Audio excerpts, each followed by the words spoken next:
Good morning to you. Good morning. No matter who you are or where you are on life's journey, you're welcome here at this Union service or First Church and Salt Church in Granby, Connecticut on another beautiful day, it looks like. So grateful to have all of you here worshiping with us together. It's a bit of an oddity for me because I'm standing up here by myself, and usually there's at least one or two other folks who are standing up here before a union service. And today, Sandra is not with us. She is in Mexico, visiting her stepdaughher and family there. So it's a tough gig, but somebody has to do it. So we send our well wishes toward her. A word got to me through the grapevine that there was a wonderful meeting yesterday in the senior center. I see heads nodding, so this is a good thing. I'm grateful for that and for all the work that folks have done. Becky? Thank you, Denny. A lot of you were at yesterday's session, and thank you for showing up. We did record that session, and a link to the recording will be going out in the next couple of days. So if you were not able to be there or know someone who is not able to be there, make sure that they access that link and see the presentation for themselves. Immediately after this service here in the sanctuary, Bob and I will take questions and answers. So if you were there yesterday and were marinating on what we said and now have a question, come on and stay. If you weren't there, come and ask some questions. We will also have a Wednesday evening Zoom question and answer session. And next Sunday before the service, a third Q&A session. We want to make sure you get the information you need, you have a chance to ask questions. So please do take the time to watch the presentation, ask questions, listen for answers, and be involved in the process. Thank you. Thanks, Becky. I would just remind you to attend to the announcements that are in the bulletin. I would just lift up two of them here. One is, remember that our two churches support a scholarship for a graduating senior at Granby High School who is not a resident of Granby. And I remind you to if you haven't had a chance to make a donation toward that yet, do that. It's a very meaningful thing to them and to us. And your Board of Christian Outreach here, there are donations that you can make to the Ukrainian relief in envelopes that are in the pew. Yes? Can I just say quickly on kind of Bring Your Own Track? Yes. Bring Your Own Track is something that both churches have been enjoying at First Church for the last month or so in person. Due to some scheduling, we're actually going to have it here at South Church this week on Tuesday from 7 to 9. It'll be in the harbor and school room, depending if you need a comfy chair or a lounge chair versus a table. So 7 to 9, Tuesday, harbor and TL. Thank you, Mark. Are there any other announcements that need to be made at this time? Then I invite you just to take a moment with me, as is our tradition here, and place your hand on your heart and close your eyes, and let's take 3 deep breaths together to allow space for the Spirit to enter.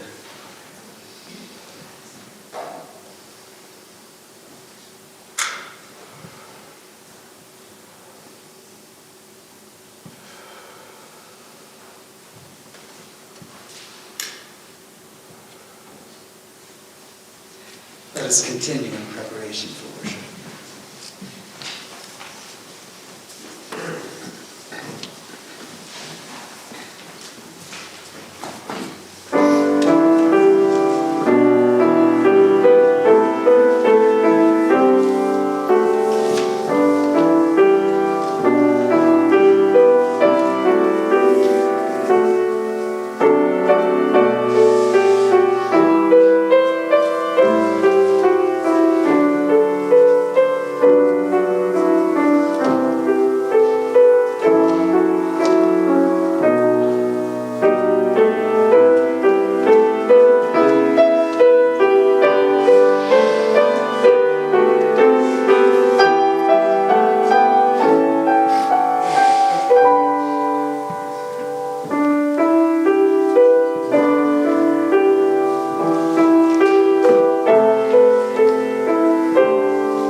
is Sweeto, and I am one of your deacons today.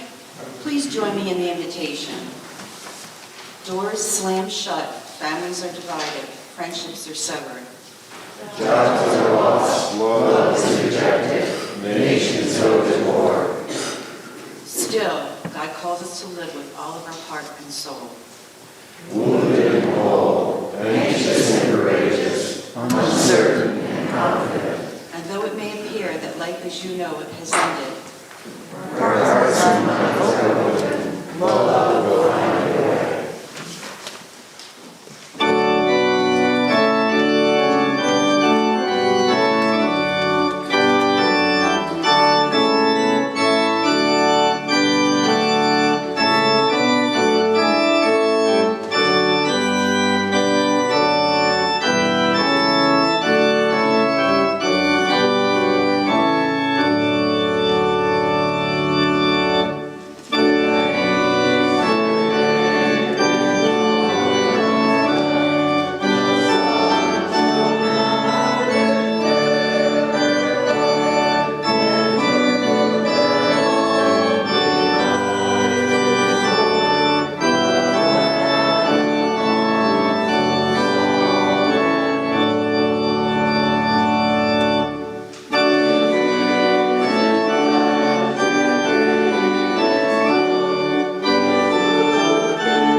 Good morning. Can I have any kids, youth, people young at heart, come and join me up front, please? Good morning, Bobby. Good morning, guys. You have a seat. I'll sit with you guys. Good morning. Now, something very interesting has happened to me this morning. 4 people have asked me how I'm feeling. Do you know why? It's a good conversation starter. That's very mature. Because of what you're wearing. Because of what I'm wearing. Yes, because of the brace on my wrist, right? It's obvious that I'm recovering from being injured, that I'm healing. It's obvious that I got hurt, right? Well, plot twist.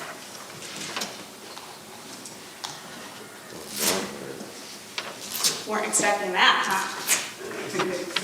I didn't get hurt. Look at that. It's not for a real injury. I'm not really recovering from anything from my wrist. That was just a test. I don't really need it. There, that's better. Now everything looks good, right? I'm not hurting. I'm not in any pain, right? No one needs to ask me how I'm feeling. Nothing's hurting me, right? You know what, though? A lot of times I get these really bad headaches. They're called migraines. Have you guys heard of migraines before? My kids have. You have? Heard of migraines? They're really painful, and when I get them, I have a lot of pain, usually behind one eye. Light hurts, sound hurts, but you can't see it. You can't see that I'm in pain, and actually, probably if I didn't tell you, if I was having a migraine, you probably wouldn't even know that I was hurting. Because it's kind of like invisible. If I didn't tell you that I was having a migraine, you probably would just assume that I was okay, and you wouldn't ask me how I was feeling. A lot of times we have something that hurts us, and it's not noticeable to other people. We aren't wearing a cast, we aren't bleeding, we aren't bandaged. A lot of times our aches and our pains and our wounds are hidden, like invisible, like a headache. And feelings and emotions can be invisible too, and painful. You can be hurting because you're sad about something.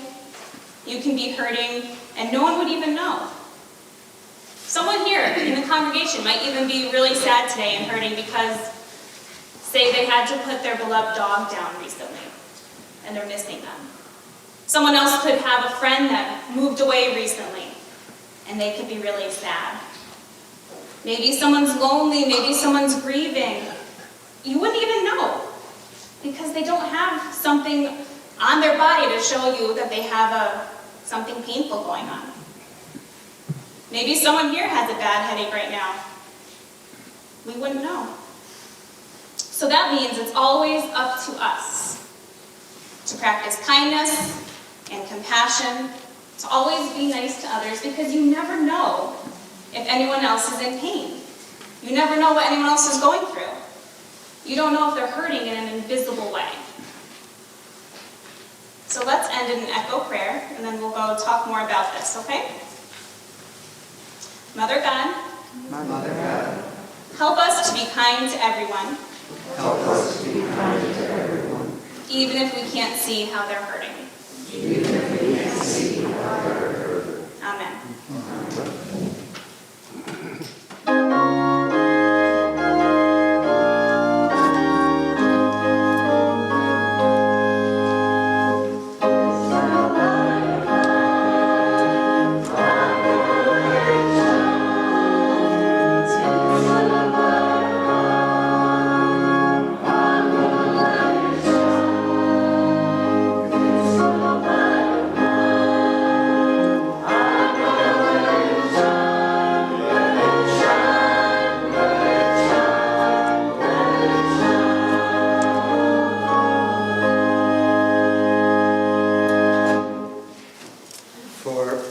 For reasons that you don't have to know, I'm making an on-the-fly change in the service.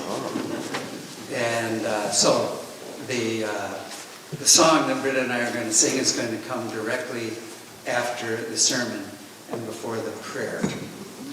That's because usually Sandra does the prayer, and this gives me a little space in between preaching and praying, with singing in between.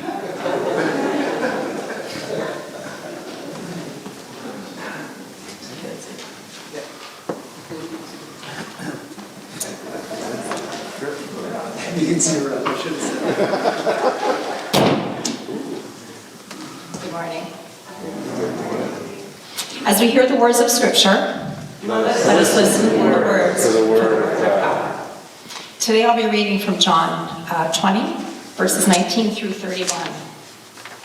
When it was evening on that day, the first day of the week, and the doors of the house where the disciples had met were locked for fear of the Jews, Jesus came and stood among them and said, "Peace be with you." After he said this, he showed them his hands and his side. Then the disciples rejoiced when they saw the Lord. Jesus said to them again, "Peace be with you. As the Father has sent me, so I send you." And when he had said this, he breathed on them and said to them, "Receive the Holy Spirit. If you forgive the sins of any, they are forgiven them. If you retain the sins of any, they are retained." But Thomas, who was called the twin, one of the 12, was not with them when Jesus came. So the other disciples told him, "We have seen the Lord."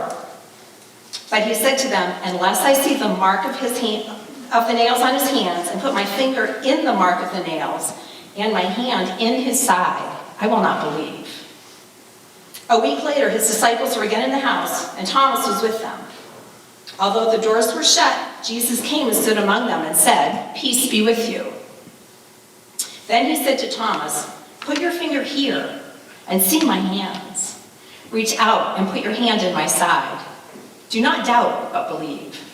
Thomas answered him, "My Lord and my God." Jesus said to him, "Have you believed because you have seen me? Blessed are those who have not seen and yet come to believe." Now Jesus did many other signs in the presence of his disciples, which are not written in this book. But these are written so that you may come to believe that Jesus is the Messiah, the Son of God, and that through believing you may have life in his name. The grass withers and the flower fades, but the word of the God shall stand forever.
Please be seated.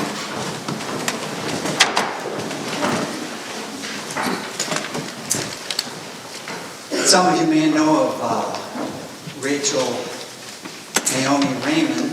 She's a medical doctor and a counselor of those with chronic illness. She also had a grandfather who was a rabbi. She's written a bunch of books, a wonderful person. She tells the story when she was 4 years old. Her dad bought her mother a puzzle table for putting puzzles together. He brought it home, he put it in the family room. This was a great gift to her because she loved doing puzzles. And he dumped a box of puzzle pieces onto the table, and he took the box and the cover away before anybody could see it. Because he believed that it was more satisfying putting a puzzle together when you don't know where it is you're heading. But you have to discover the pattern on the way. Rachel, at 4 years old, was fascinated that her parents would stop at this table from time to time, and spend 5-10 minutes there. Her aunts and uncles would come over, they'd do the same thing. Friends, neighbors, stop in. And one day when nobody was in the room, at 4 years old, she climbed up on a chair and she looked down at all the pieces. And there were bright ones and there were dark ones. And the dark ones scared her. They looked like bugs or spiders. And so, in her little 4-year hand, she took a bunch of them, and she got down off the chair, and she went to the couch, and she put them under the cushion. And after that, every time that she was in that room alone by herself, she took another handful of the spidery, buggy, scary, dark ones, and she put them under the cushion. Well, as you might imagine, her mother began to get puzzled about this puzzle. And she eventually said, I have to count these. She knew how many numbers were in the puzzle, how many pieces her husband had told her. So she counted all the numbers, all the more pieces that were there, and realized she was short. And she asked Rachel, do you know anything about the puzzle pieces that are missing? And she gave it all up. She told her, yes, I did it. They're under the cushion.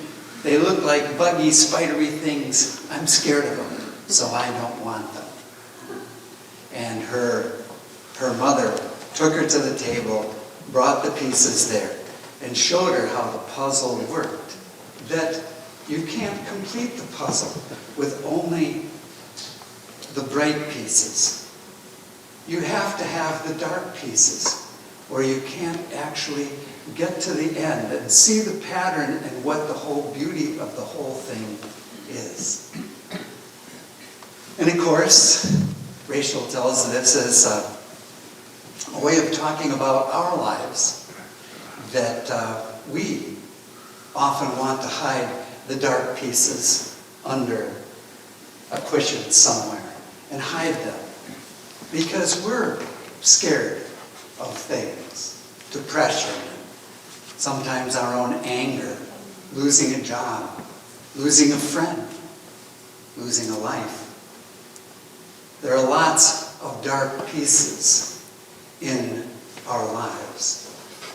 But unless you include the dark and the bright, you're not going to see the whole pattern as it unfolds and see the beautiful picture that's there at the end.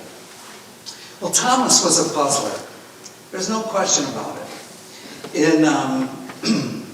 In chapter 11 of the book of John, when Jesus says to his disciples, I'm going to Jerusalem.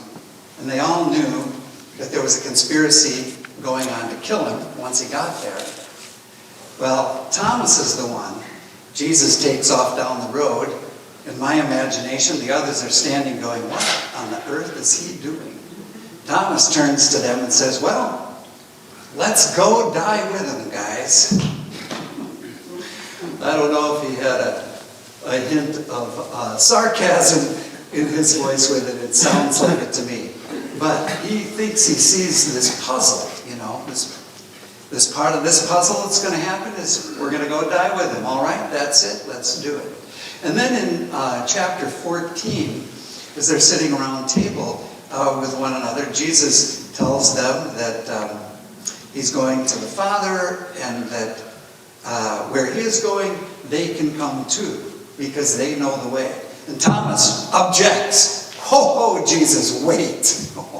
You are wrong. We don't even know where you're going. So how can we possibly know the way? And Jesus says, you know the answer. He says, well, I am the way and the truth and the life. But I got to tell you, for a puzzle like Thomas, what kind of an answer is that? I'm the way, the truth, and the life. I mean, it doesn't give you a whole lot of directions. You can't plug that into your GPS and get anywhere. So, Thomas, in our story today, is also looking at a puzzle. He wasn't there when his friends, the disciples, see Jesus risen. They tell him he was there, wounds and all. He says, I'm not going to believe it. I need to not only see it for myself, I need to put my fingers in the wounds that he has. See, he doesn't want just the brightness of resurrection. Like everything about life is sound. He's not just about trying, I should say, the Gospel of John is not just about trying to prove to Thomas that Jesus is resurrected. It's also trying to show Thomas that Jesus is human. You remember the beginning of the book? It says, in the beginning was the Word, and the Word was with God, and the Word was God. And the Word was made flesh and dwelt among us, full of grace and truth. That word, flesh, Thomas is checking in on that word. Thomas is making sure that Jesus is a human being. He's making sure that he's not kind of some apparition, some kind of fako-stako thing that happened, and now when he's gone, what are they going to do, So,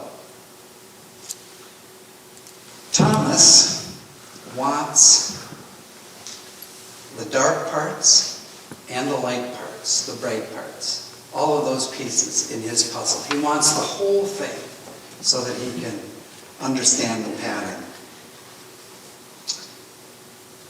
He goes a step further, and this is what I think the fingers and the wounds have to do with. He wants to explore these wounds. I mean, I don't think of these stories literally. Particularly in the Gospel of John, I think of them symbolically. And you can imagine him, it's a lot like Sarah with her wrist brace on, and people say, well, how are you feeling? How's it coming with that, And I get this sense about putting the fingers in the wounds. There's the sense of, whoa, nails went in here, and a spear went in there. I mean, what was that like? There's the sense about exploring what the dark pieces are about. How do they fit in to the larger pattern? Several years ago, we all have these dark pieces, right? We like to appear to be in control of our lives all the time. It's a very, it's kind of a smoke and mirrors kind of a thing. But we like to project that, and, me being a minister, a person of the community with respect, or something like that. I like to feel like I'm in control and reasonable and all those things. But of course, I've got these crazy things about me, too. Some of you remember there was an annual meeting that we had where one of our members got up and was demanding to know what my salary was. Well, it was included in the whole package, you know? And so nobody knew, which was a new experience for me. Everywhere else that I'd been in my ministerial career, everybody knew all the time. And every annual meeting, somebody or other would get up and say, well, what about this? And they would tap into something in me, something vulnerable, like, am I worth the money? You know, should I be getting paid this much? Or should I be getting paid less? Or should I be getting paid more? I mean, they tapped into that thing, you know. And so at the meeting here, when this fellow was asking for this tapped right into this. And I'm like, I don't want to go back to annual meetings like that. And then before I knew it, you know, I did this really stupid thing. I stood up and I said, sit down. Is that great or what? I mean, you know, there are probably 25 or 30 different times in my life that I'd like to take back. Oh, maybe more. I'm not sure what the number is exactly. But there it was, right there, you know.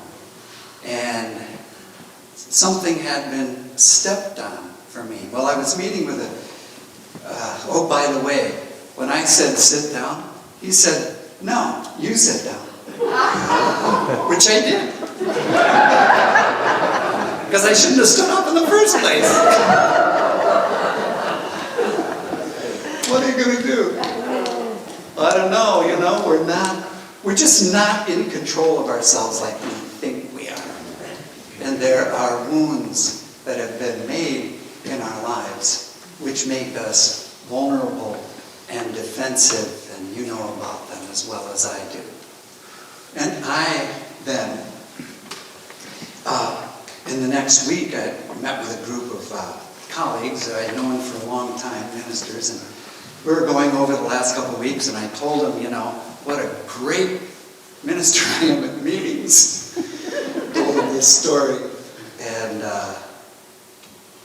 one of them, you know, who's known me since college, he said, you know, you've always had struggles with money. You know, you've never been really comfortable with the whole money thing. And he's right.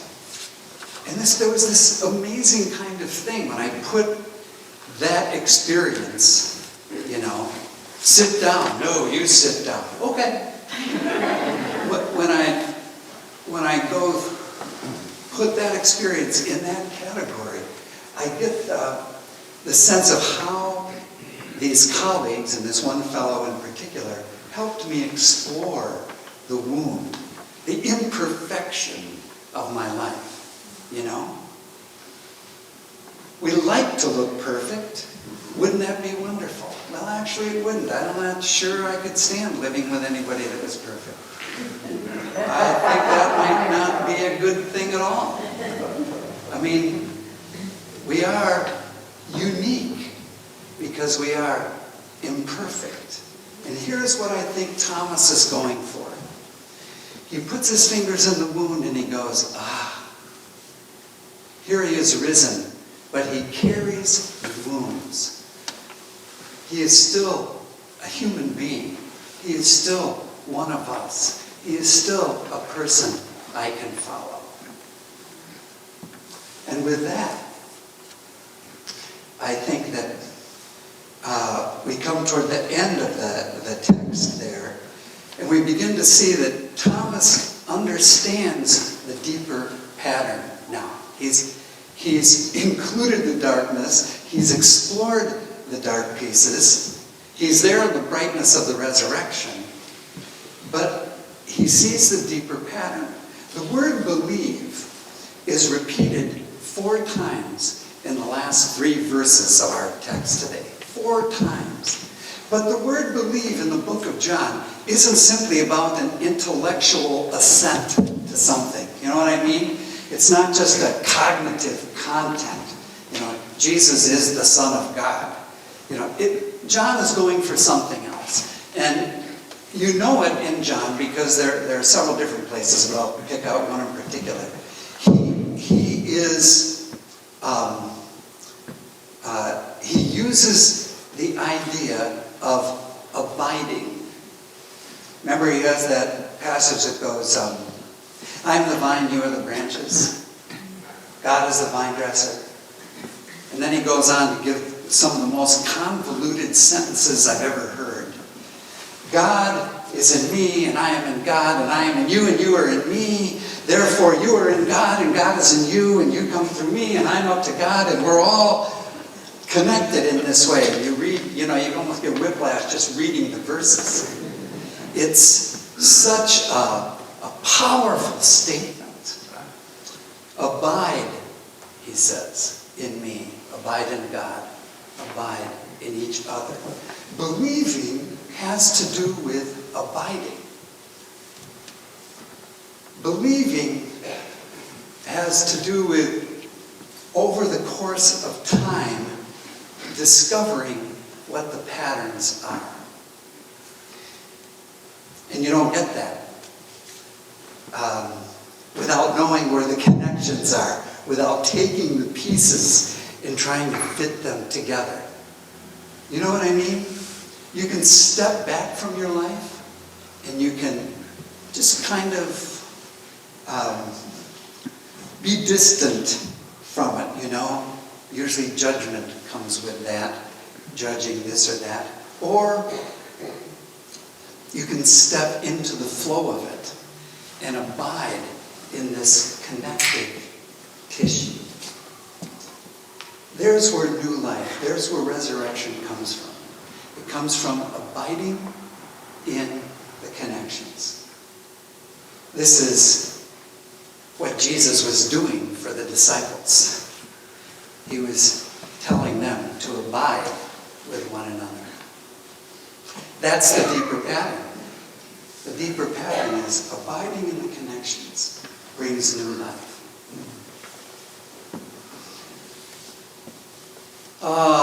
We're part of the church in the United States of America. Been a lot of wounding going on. I'm told that there's 40% of people are coming back to church after the pandemic. Kind of a national figure. Charlie probably knows the figures better than I do. But that's one figure that I was told. It's tough, you look back on our timeline there. In 1956, there were 250-something kids in church school, and there were 38 teachers. Where did they go? Where did they put them all? I don't know. But times are so different. And because of that, we're having this conversation.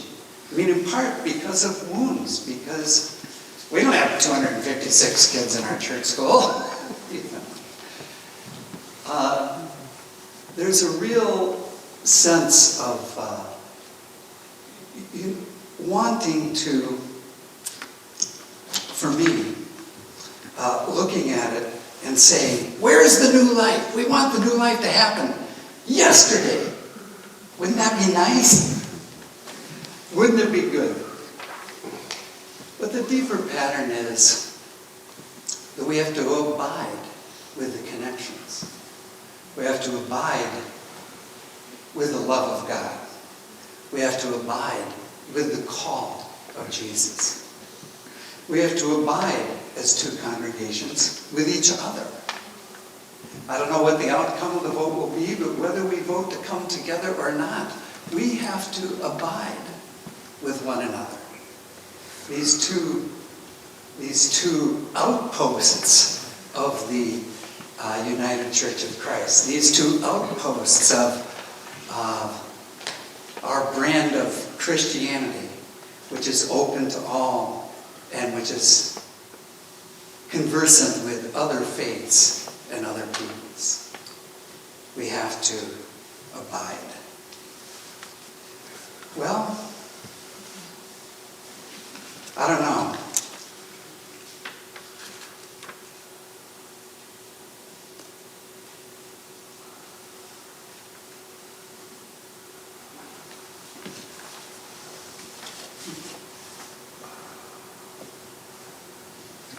I'm going to ask Britta to come forward and we're going to sing a song together. There are lots of things I don't know. But this one, I think, is really central.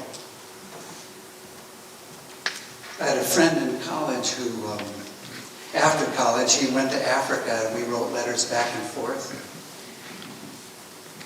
And he said, he wrote in one letter, he said, here's what my day was like, you know, I had this for breakfast, I went out, I helped some people down the road, somebody came over. I realized this is a pretty boring life that I have, but the contact is more important than the content. And I think that is true. Of course, content is important, but without the connection, without abiding in the connection, you lose the relationship. I'll teach you a song.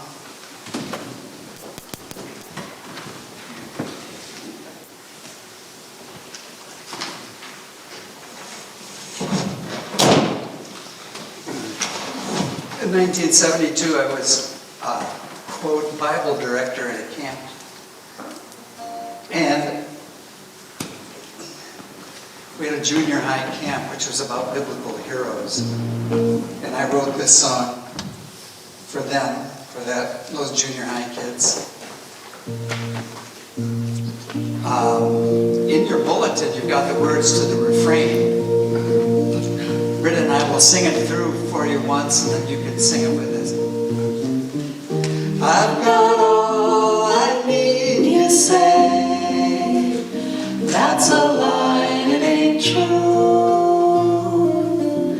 Think of all you need today.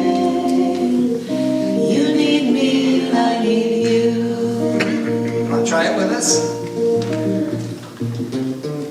I've got all I need, you say. That's a lie, it ain't true. Think of all you need today. You need me, I need you. Are you one of those people who don't need nobody else? Are you one of those people who can do it by yourself? Are you self-sufficient, your own special kind of breed? Or are you strong enough to say, I've got needs? I've got all I need to say. That's a lie and it ain't true. Think of all you need today. You need me and I need you. Do you carry with you the burden of your needs, so afraid to share it, afraid that you'll be seen as less than perfect? You're just like everybody else. The perfection that you claim is not yourself. I've got all I need to say. That's a lie, it ain't true. Think of all you need today. You need me, I need you. We are all one people, the children of one God who is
I don't think anybody else is singing that song anymore.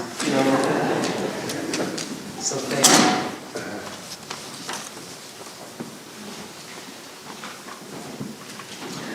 As we come to prayer today,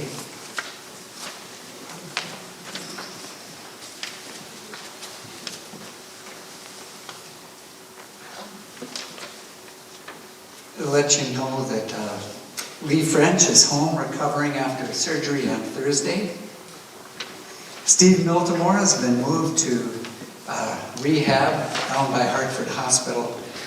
Somewhere down there. He's doing well. He says thanks for the cards. If you want to send him one, you can send it to his house. His brother will get it to him. Then Cote is still recovering at Meadowbrook. And Maureen Calva came home from Hartford Hospital. John Daubert's father is critically ill, and he and Heather have flown to Florida to be with him. And yesterday, longtime member of South Church, Lorraine Dewey, passed away after living with rheumatoid arthritis for many, many years and being confined to a bed for the last several years. So please remember her family in the wake of their loss. There are no immediate arrangements, but when they come to pass, we'll let you know. Are there any other prayers that you would like to lift up of thanksgiving or concern? Yes, ma'am.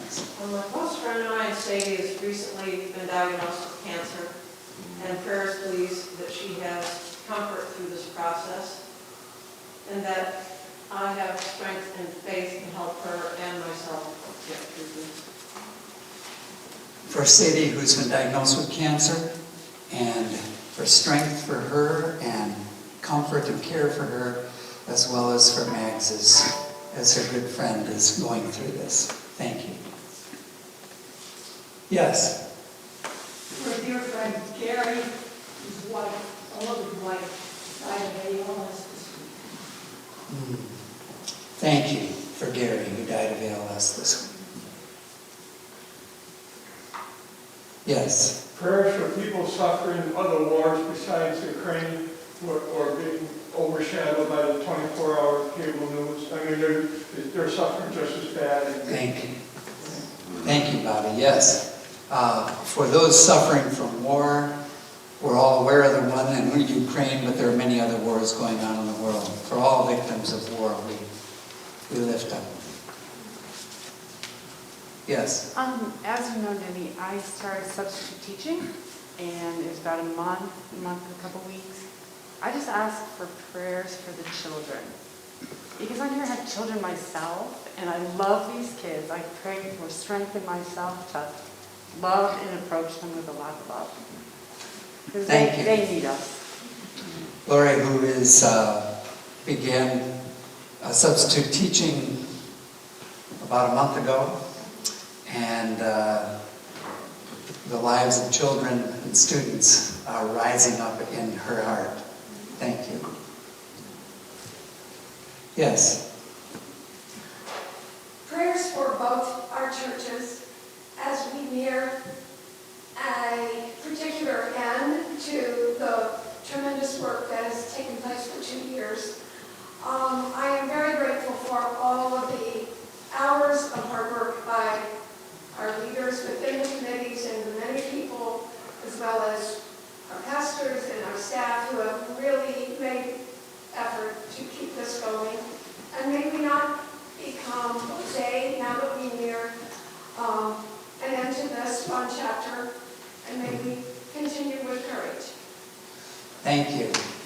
Gratitude for all of the folks, and there's been a whole swatch of them who have been participating in working on what this might look like for our two churches to come together. Our gratitude runs deep and wide. Thank you. And prayers for courage as we move forward. Bow with me in prayer.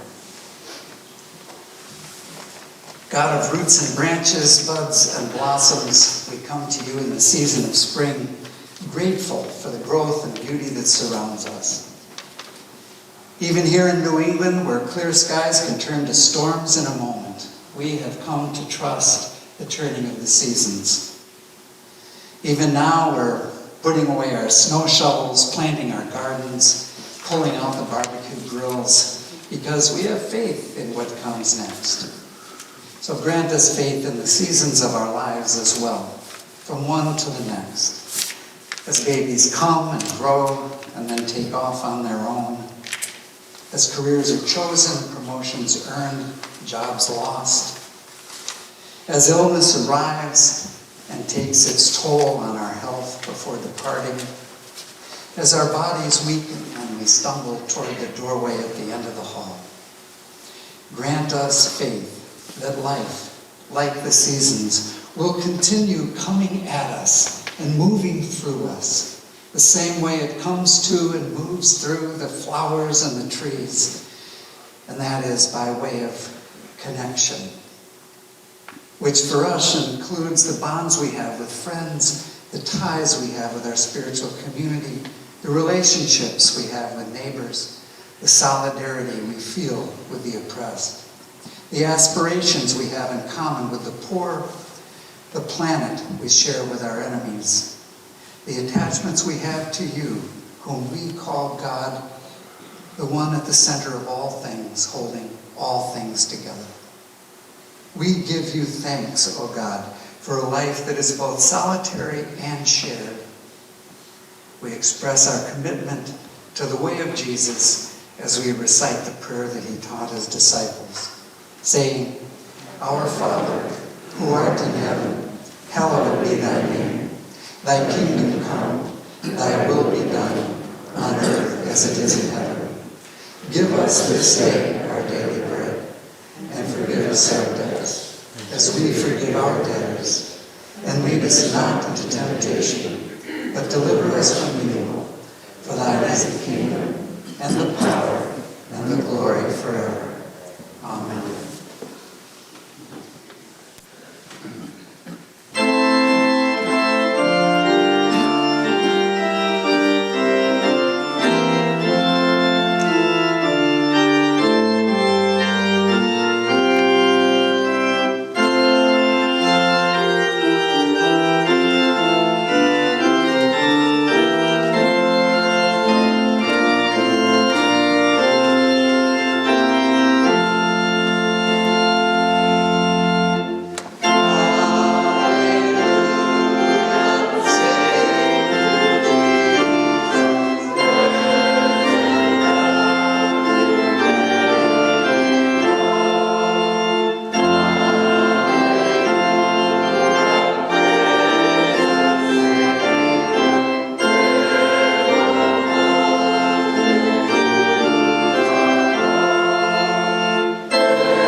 There are 1,000 ways to live into our commitment to this community, as our benediction reminds us. If you are able to make a donation, there is a collection plate when you leave the sanctuary.